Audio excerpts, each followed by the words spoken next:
We are using this video to make an exciting announcement that we now have access to your state or association forms.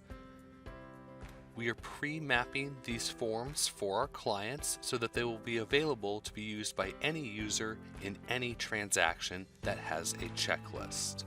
Once these forms have been turned on for you, the first step is to add a checklist into the transaction.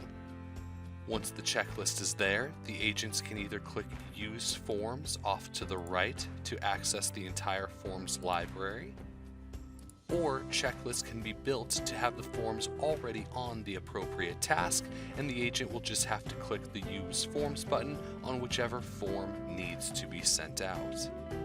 After adding on the checklist, it's also important that the agents have their contacts fully up to date. That way the names and email addresses will auto-populate onto the appropriate section of these forms. Once a checklist has been added and your users and contacts section is filled out, go ahead and click on either one of the Use Forms button.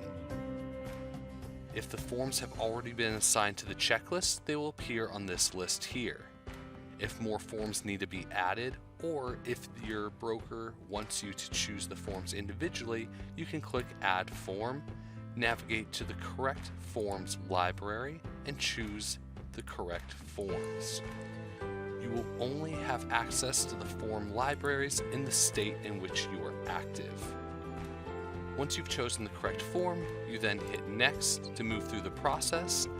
It will first take you to a cover sheet where you can fill out some of the major pieces of information for these forms, including things like parties, any auto-populate information, and then of course any other fields that need to be typed in.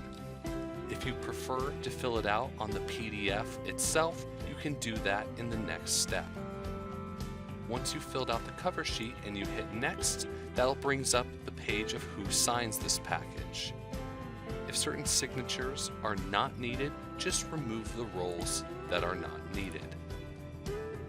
Once done here, hit Next, and this will take you to the section where you can fill out the PDF. Any of the light blue fields can be typed in with whatever information is needed. If you need to update something that's already come through, like a price, feel free to click and replace it with whatever is needed. These beige boxes will show you who is signing and initialing where. Once you're happy with your form and you've checked through it, feel free to hit Send to send out the form. We're very excited to make this announcement to you. If you have any further questions about how to set up your checklists or your forms, or have questions about why you don't have access to forms, please feel free to reach out to us either via the support number on our website or support@brokermint.com if you prefer to email. You can also reach out directly to your customer support representative at our office. Have a great rest of your day, and we look forward to working with you.